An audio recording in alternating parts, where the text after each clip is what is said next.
Betancourt, que es un filósofo cubano, historiador de las ideas de la América Latina, que vive en Alemania, tiene un trabajo muy interesante sobre la filosofía intercultural latinoamericana y hace un esfuerzo de investigación en este texto que se llama Transformaciones del marxismo, Historia del marxismo en América Latina. Hace un esfuerzo por sintetizar las etapas del debate marxista en el continente y queda más o menos hasta 1993. Después, a partir de ahí, lo que vamos a hacer acá es un poco el intento por caracterizar, bueno, de qué se trataría la etapa actual, que viene en la fase posterior al 93, que es cuando termine esta investigación, y más o menos en la que nos encontramos, si hay una continuidad, una ruptura, o qué características tiene la recepción del marxismo contemporáneo. Una de las primeras cosas que va a decir Fornet Betancourt ahí, como historiador de las ideas filosóficas, y hace como la acotación de que, bueno, de que historiar la recepción del marxismo en América Latina no puede ser historiar, va a ser una historia de cualquier otro pensamiento filosófico, porque la historia del marxismo en América Latina está atravesada por la historia del movimiento obrero latinoamericano, está atravesada por la historia de la organización política en América Latina, está determinada por un conjunto de momentos, ¿no? Entonces siempre va a estar en el horizonte del debate, van a estar un conjunto de procesos políticos y de discusiones que hacen que esa historización no empiece por la recepción académica del marxismo, sino empieza por lo que va a ser, por ejemplo, la recepción académica del positivismo o de otras corrientes filosóficas, que empiezan por cuál es el autor que primero trajo el libro, dónde se hizo la primera traducción, quién fue el profesor universitario que empezó a plantear algunas cosas, sino que más bien la historia de la recepción del marxismo en América Latina va a estar determinada por la militancia, es decir, va a estar determinada por los procesos que en el siglo XIX dieron pie a que llegara el marxismo en el continente y en qué contexto eso aparece, ¿no? Y va a ser 7 caracterizaciones por Betancourt. La etapa 1 va a llamarla etapa preparatoria, y es una etapa que va de 1861 a 1883. Él lo llama etapa preparatoria o confusa difusión del marxismo como programa socialista. Va a estar caracterizada por la recepción justamente del marxismo y las primeras publicaciones militantes en torno a los debates, especialmente entre el marxismo y en ese momento todo lo que es el utopismo socialista en América Latina. Es decir, hay una gran influencia todavía por el aparecimiento reciente del marxismo y de los textos de la Internacional Socialista en Europa. Estamos en 1861. En esa época está buena parte de la discusión influenciada todavía por el utopismo socialista. Va a mencionar acá Fornet Betancourt el texto La cartilla socialista del socialista utópico Plotino Rodakatansky, que es un utopista griego que viene a Latinoamérica, como tantos europeos que estuvieron y todavía siguen llegando al continente y trayendo en aquel momento periódicos, debates. Empieza a publicar esta cartilla socialista y culmina, eso es en 1861, culmina en 1883 con lo que Fornet va a llamar la primera recepción filosófica del marxismo en América Latina, que es el texto que escribe José Martí, A razón de la muerte de Marx. Es como el primer texto de interpelación directa en clave filosófica sobre las condiciones del pensamiento de Marx y las condiciones del pensamiento latinoamericano. Va a ser como una especie de interpelación que pasa por la gran pregunta inicial, que es si es posible o no trasladar el marxismo a América Latina y cuál es su relación que tiene con esta realidad. Ese último texto. En este interín, justamente lo que va a determinar o lo que va a atravesar un poco esa discusión va a ser el debate entre las primeras visiones del marxismo con el utopismo socialista y inicialmente lo que va a determinar la segunda etapa, la discusión que empieza a aparecer con los anarquistas latinoamericanos. Entonces es un debate que está circunscrito, esta primera etapa preparatoria está circunscrita a la discusión política, o sea, la discusión de qué es lo que se debe hacer en América Latina, pero además cuáles son las ideas que tienen mayor pegada, cuáles son las más fructíferas para la lucha política y para la organización en América Latina en este periodo. El segundo, que es la etapa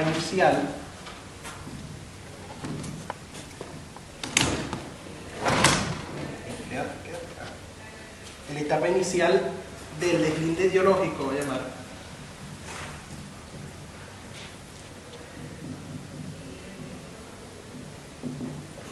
Es una etapa que va de 1884 a 1917 y está caracterizada precisamente por el inicio, por la primera aparición de prácticas de organizaciones obreras en el continente, y donde se pasa ya del debate entre los utopistas y las primeras organizaciones de trabajadores, ya se centra la discusión en esta segunda etapa en la formalización de una idea mucho más acabada de la concepción de Marx y la concepción que está en el Manifiesto Comunista, que está en la Internacional Socialista. Empieza a haber un plan de trabajo mucho más organizado, hay un deslinde ideológico en ese sentido del abandono del utopismo socialista y el debate álgido y muy fuerte en estos primeros años, sobre todo en México, en Argentina, con las organizaciones anarquistas, porque había sido de alguna forma en esta época el anarquismo el que tenía una gran influencia por la presencia de una cantidad importante de teóricos y militantes europeos que habían llegado al continente. Está atravesada esta segunda etapa por esa tensión, por la tensión entre el debate con el anarquismo, con el marxismo, y la confluencia en esa primera etapa importante para el pensamiento latinoamericano entre el positivismo y el marxismo. Empieza a haber un encuentro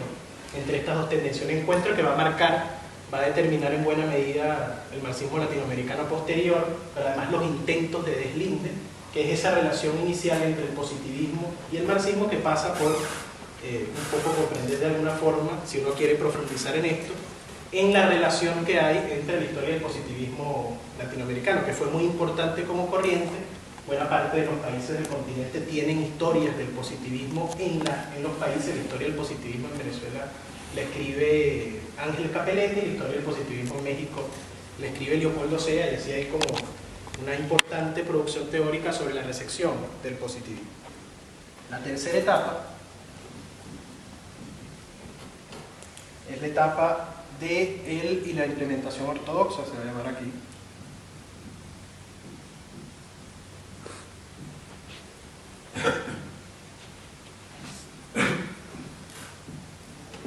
Y corresponde a los primeros años posteriores al triunfo bolchevique en 1918, 19 al 29, y concluye, va a mostrar Fornet, con la fundación de los partidos comunistas en Latinoamérica, pero además con la fundación de los partidos comunistas latinoamericanos como apéndice o como una extensión de la organización de los partidos comunistas rusos y después soviéticos. Entonces hay esta relación que va a ser caracterizada siempre muy tensa en el seno de la discusión del marxismo en el continente por cuáles son las formas como se interpreta o cómo los partidos comunistas latinoamericanos asumen ser ellos los principales productores y cuidadores de la teoría marxista. Es decir, van a ser los canalizadores centrales, los periódicos de los partidos comunistas, la producción teórica de los partidos comunistas va a ser como el eje central en torno al cual confluye la producción del marxismo en esta época. Y por supuesto esto pasa o genera en buena parte de las discusiones o de las interpretaciones que esto se hace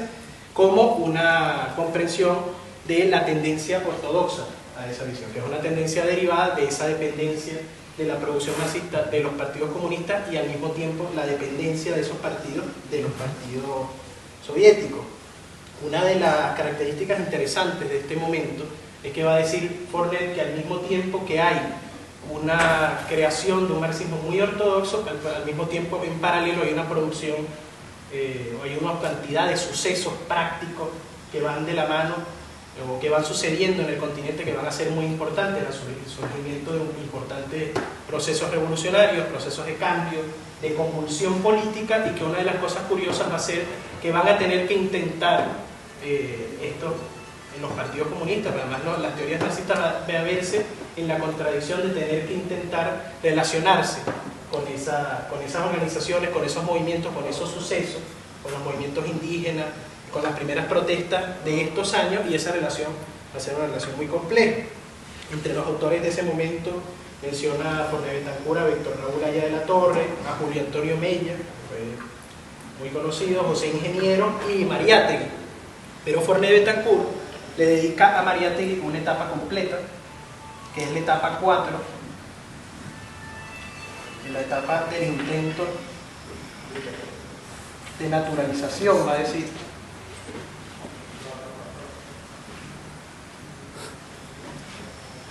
Naturalización del marxismo, que va a ir de 1928 a 1930. Caracterizada por el primer intento, va a decir Fornet allí, que es la presencia de Mariátegui, la importancia de Mariátegui como el primer receptor de un marxismo que intenta ser un marxismo latinoamericano, se intenta ponerle esta coletilla de latinoamericano al marxismo e intenta entender y comprender un conjunto de procesos de la realidad latinoamericana, adaptando la teoría marxista a esa realidad y haciendo como esa relación. Es el primer esfuerzo y por eso merece en ese caso una caracterización detallada como un proceso aparte, un proceso abortado rápidamente no solo por la relación de maltrato que sufrió el propio Mariátegui en esos primeros años, su muerte temprana y digamos el aborto en lo que va a conducir a la quinta etapa de todo ese intento. Es decir, en esos primeros años, esos intentos de naturalización del marxismo, de hacer un marxismo latinoamericano, se ven abortados por la aparición de la primera etapa, de la quinta etapa, perdón, que va a ser la etapa de las primeras polémicas filosóficas.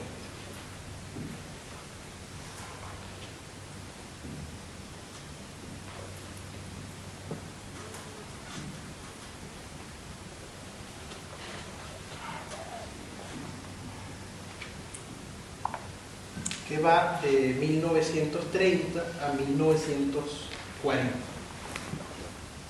Y una etapa caracterizada por el propio Fornet por la llegada finalmente, si vemos la diferencia entre 1861 y 1930, han pasado casi 60 años hasta que finalmente el marxismo llega a la discusión propiamente filosófica, es decir, se introduce finalmente en las academias y empieza a producirse un debate y una recepción entre los filósofos latinoamericanos y los teóricos latinoamericanos sobre cómo recibir o cómo interpretar el marxismo como una teoría filosófica. Eso es importante y es interesante también precisamente porque denota y recalca el carácter práctico del debate sobre el marxismo en el continente y sobre el marxismo mismo. Es decir, pasan 60 años antes de que sea un debate puramente teórico, es un debate fundamentalmente práctico primero, que pasa por la cuestión de la organización del partido, la cuestión del debate de cómo organizar o no organizar la revolución, cuáles son las condiciones y las posibilidades para hacerla. Es un debate que atraviesa todos estos momentos, porque el propio Mariátegui no es un autor que está pensando en hacer una filosofía o una teoría académica del marxismo, sino que está pensando en una propuesta de cómo se naturaliza un esquema teórico para la acción en el continente, ¿no? Entonces es hasta este momento que surge hay un intento por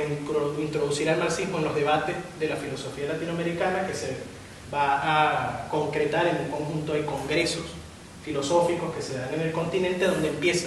a aparecer el problema del marxismo como un debate filosófico, ¿no? Después de allí, yo voy más o menos rápido porque lo importante al final es el debate sobre la etapa actual, ¿no? O sea, cómo se relaciona todo esto con el momento contemporáneo. El punto 6 es la etapa estalinista.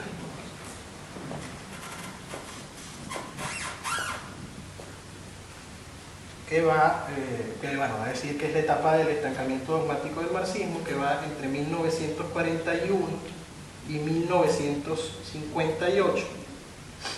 conocida pues precisamente por el empobrecimiento, caracterizada por el empobrecimiento de la producción teórica original, digamos, o la recepción original del marxismo en el continente, la prácticamente expansión dominante de toda la producción de los manuales soviéticos van a ser como el eje central de la discusión y de la difusión hegemónica del marxismo durante esos años, y el desplazamiento del debate más creativo justo al espacio universitario y al espacio del debate más teórico o filosófico. Pero aún así, en ese mismo tiempo, a pesar de que había un auge en la década del 30 por la discusión filosófica, eso es un tiempo en el cual merma relativamente, si la discusión propiamente filosófica tampoco es profundamente marxista. Y allí luego de este tiempo, de la etapa 6, viene la última que caracteriza a Fournet como la etapa de los nuevos intentos de naturalizar.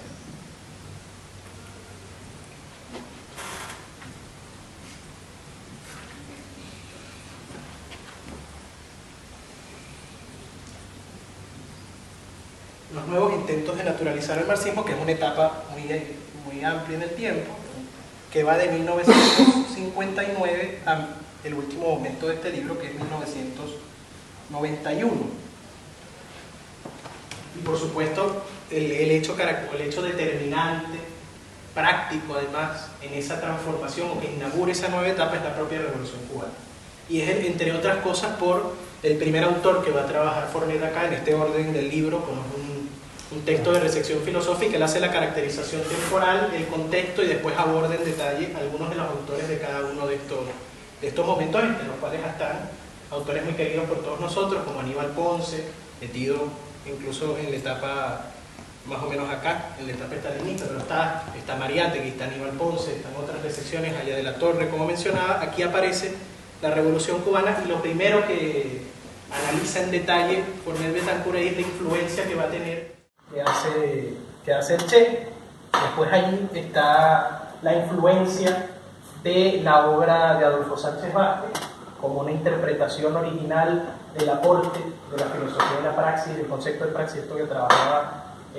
David, va a dar vuelco a la consideración sobre el carácter filosófico del pensamiento de Marx en ese debate sobre la cuestión filosófica y la cuestión científica. Y esta a mí me resultó como siempre me ha resultado un poco sorprendente cuando revisaba este libro. El tercer filósofo que trabaja Fournet Bettencourt ahí es un filósofo que vivió muchísimos años en Venezuela y que determinó prácticamente el futuro de la filosofía en este país, que es García Vaca. Y la influencia que tiene García Vaca, las lecturas que hace Ludovico Silva sobre el marxismo son lecturas que le trae García Vaca. Es decir, el encuentro que hace Ludovico con Marx es un encuentro gracias a un García Vaca que está leyendo Marx. Pero a pesar de eso puramente anecdótico, uno no termina nunca de entrarle de lleno a la obra marxista o marxóloga o marxiana de García Vaca, pero lo caracteriza aquí, lo pone con mucha fuerza Fournet Bettencourt como un gran filósofo que interpreta y analiza los problemas centrales del marxismo, de la alienación y de la sociedad capitalista contemporánea. Y el último autor allí es Enrique Dussel y su esfuerzo, todavía poco conocido en ese momento, por hacer una lectura de Marx a partir de los textos inéditos y del recurso a las fuentes originales, ¿no? Entonces estamos en un panorama que recorre más de 100 años, 130 años de historia del marxismo en el continente, que cuando uno desmenuza pues pasa por vaivenes en los momentos donde hay puntos más álgidos o más altos de creatividad en la recepción y puntos más bajos de creatividad en la recepción del marxismo. Una de las cosas curiosas, antes de entrar directamente en la octava, es que uno puede ver que buena parte de las características del debate no se terminan cuando se termina una etapa, es decir, en el momento que vivimos contemporáneamente, lecturas de Marx que se hacían en este momento se siguen haciendo, es decir, las interpretaciones y los acercamientos los hay de múltiples maneras, y la caracterización de las etapas pasa por ver, bueno, cuál es la forma más creativa o dominante de reflexión sobre Marx, que es la que va a determinar y caracterizar una etapa. Aprovecho de preguntarle si puedo borrar esto, que va a determinar el debate teórico sobre la cuestión del marxismo contemporáneo. Está atravesado por el acceso y el acercamiento a la obra inédita de Marx. Este acercamiento que hace en los 80 Dussel a los textos originales de Marx en Alemania, la revisión de los manuscritos del 63, 65 que se estaban editando en ese momento, se publican en el 88,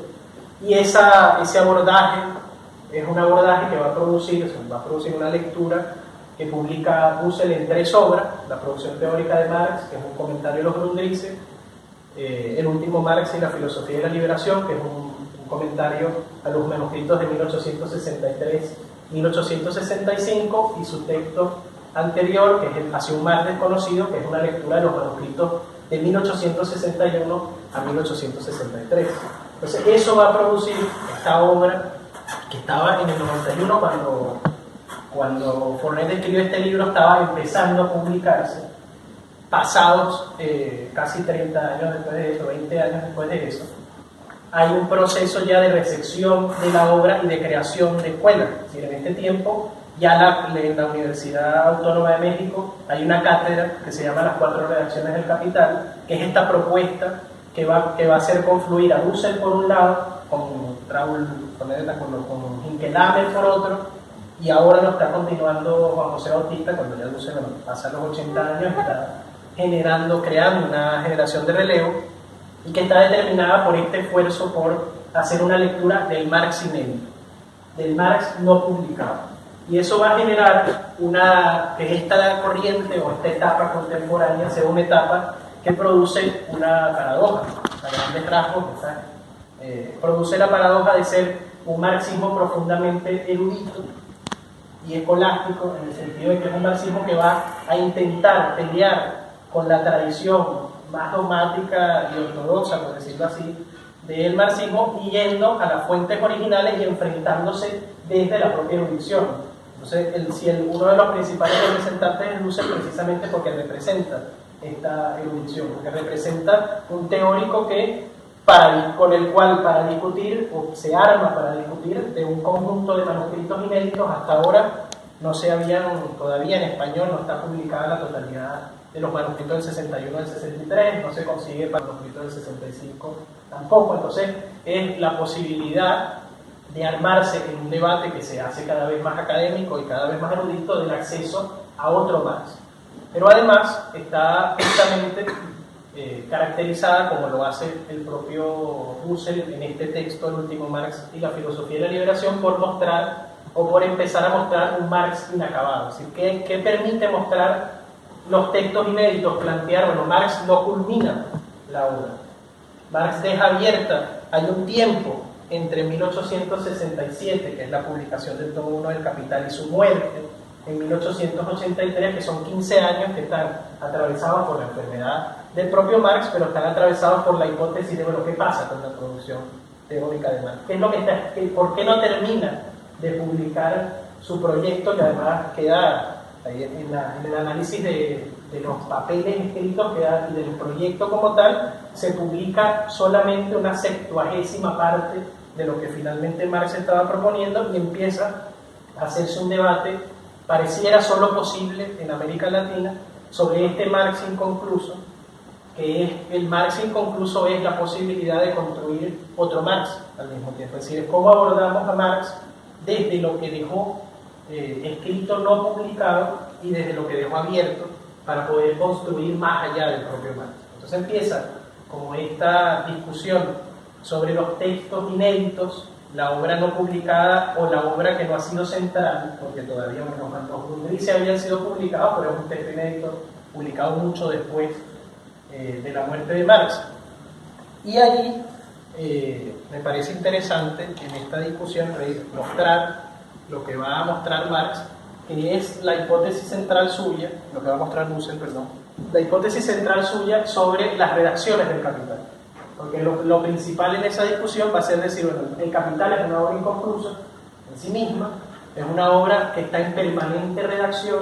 y que solo leyéndola desde lo no publicado se puede entender o se puede abordar un problema que va a ser central en la propia lectura de Marx, que es el debate sobre el método de exposición y el método de investigación, que ya aparecía en la lectura de los Grundrisse, porque era, bueno, Marx expone en el Capital una cosa que está adecuada a un método de exposición, pero investiga la formación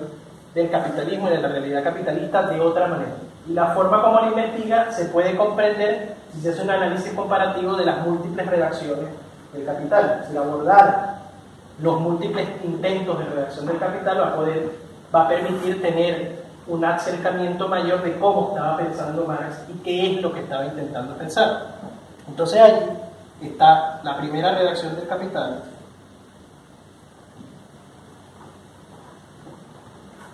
que es Los Lombrices, justamente,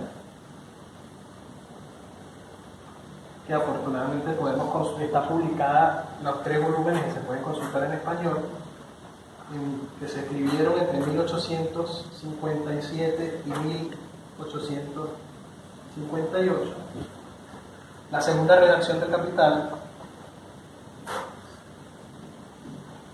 va a ser la parte del capítulo 1, es la contribución a la crítica de la economía política, que también está publicada, y los manuscritos de 1861 a 1863. La tercera redacción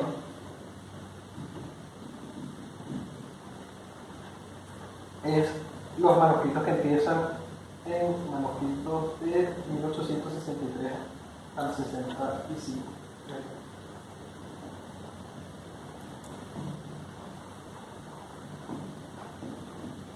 Y finalmente, la cuarta es la que conocemos, que es el primer tomo del Capital.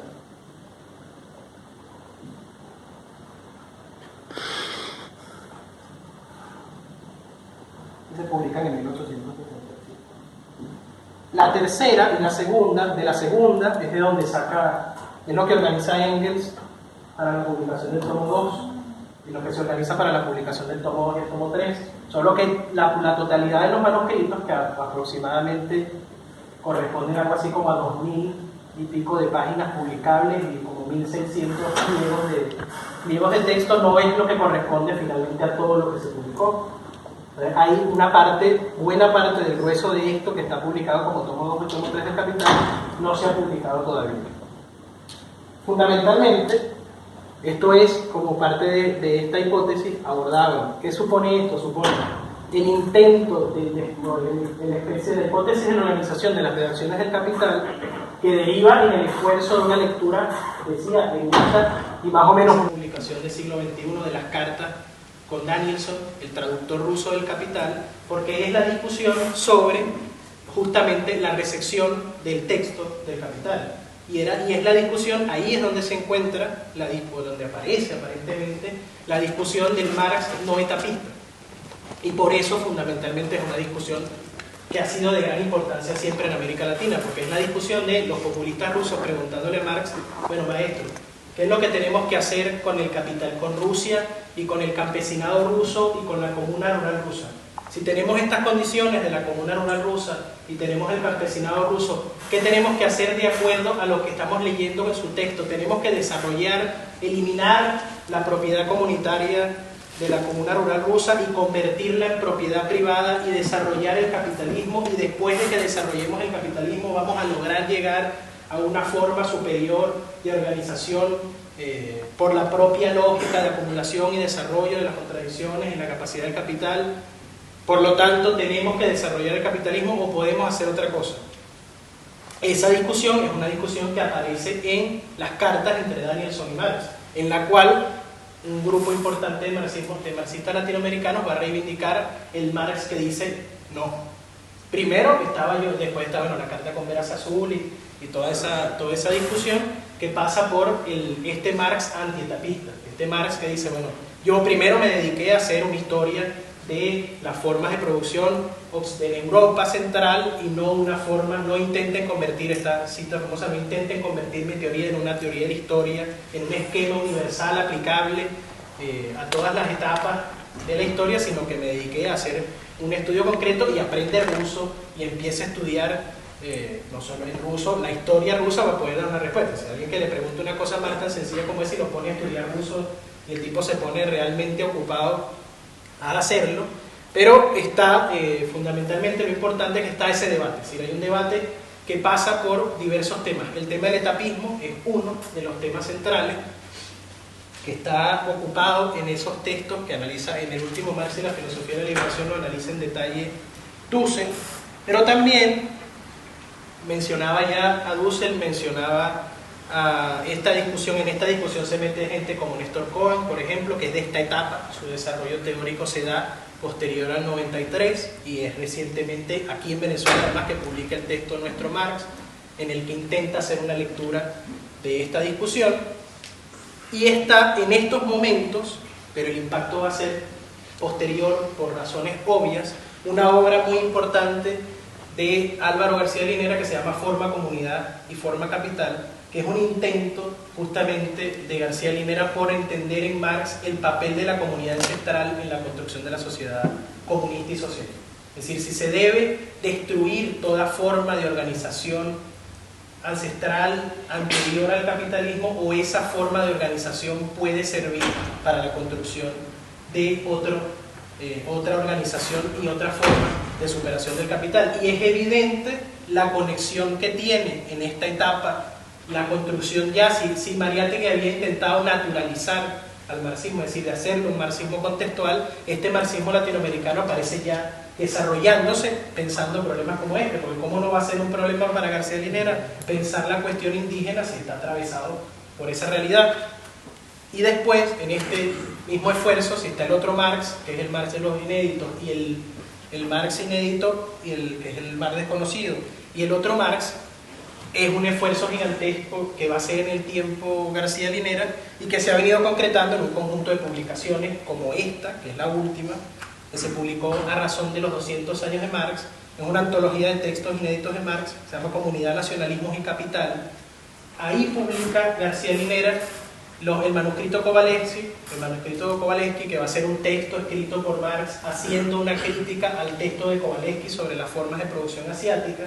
en el cual García Linera va a plantear, se encuentra justamente una posición de un Marx que entiende la importancia de la organización de la comunidad ancestral y de las formas de organización no capitalistas como semilla de construcción de la sociedad futura. Es decir,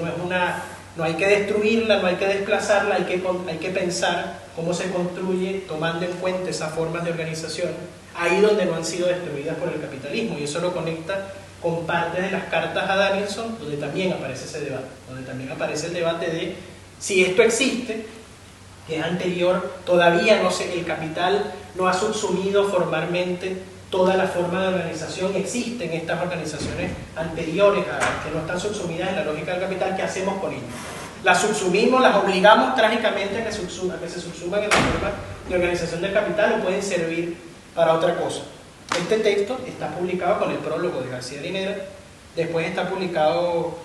el manuscrito List, que son los comentarios de Marx sobre el tema del proteccionismo,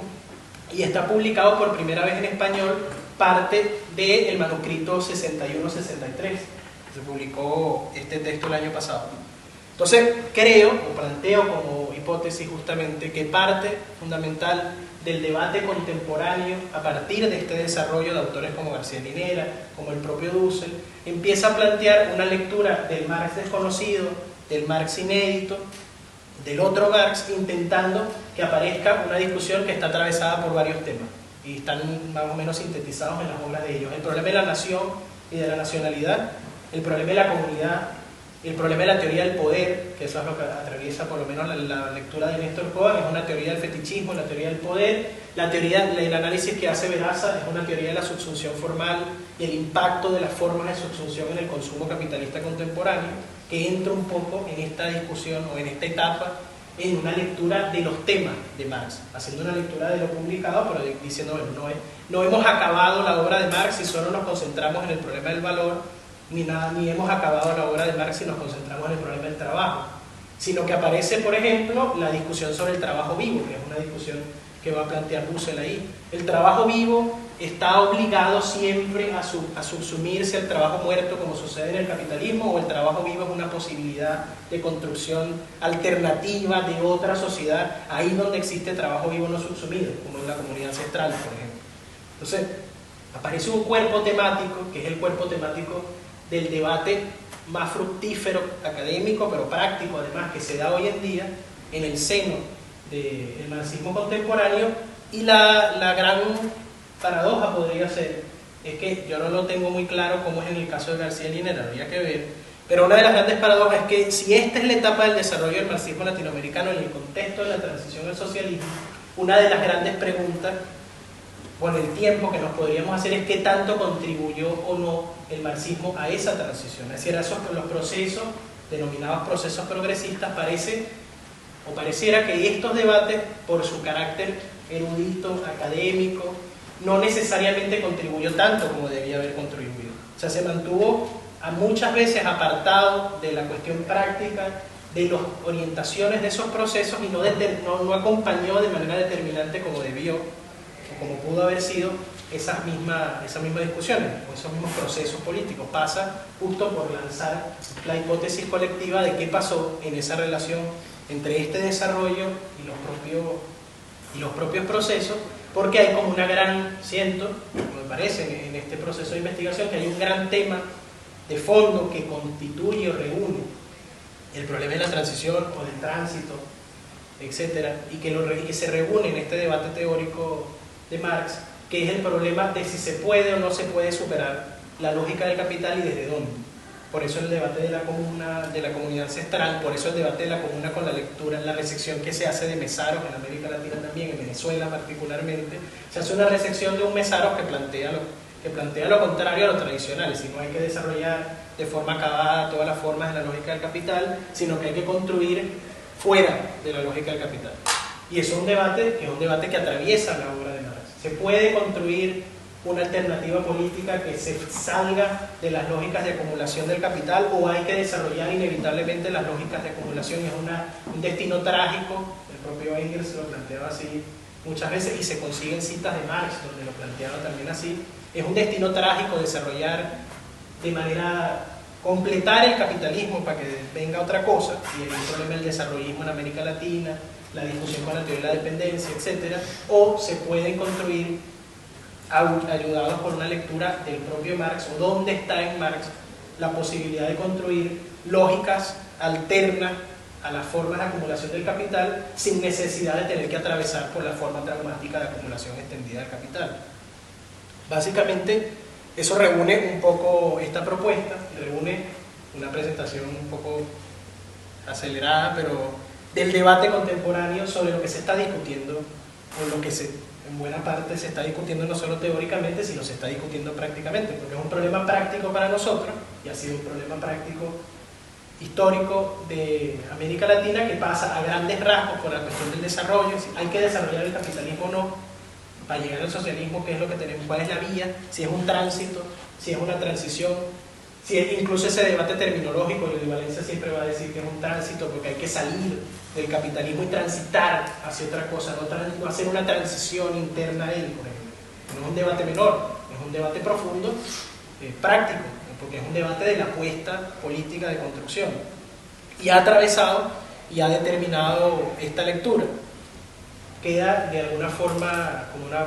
provocación o una invitación a este taller, intentar justo mirar donde no se mira tradicionalmente en las lecturas que históricamente fueron hegemónicas, cada vez lo son menos, mirar en otro Marx, ¿no? Mirar ese otro Marx, mirar esos otros textos para encontrar otras cosas que no son las que tradicionalmente han aparecido, y aprovechar además que se están publicando cada vez más, que Bolivia sacó estos libros, son 2 volúmenes, este es más pequeño que el anterior a este, sobre el tema comunitario, es bastante más extenso, están en digital, los manuscritos del 63 se consiguen en digital también. Es como hacer una lectura en paralelo, complementaria, no solo del Capital, sino también de los Mondrices, también del capítulo 6 inédito, de los manuscritos del 63, de los manuscritos del 65, encontrando otra cosa, y al mismo tiempo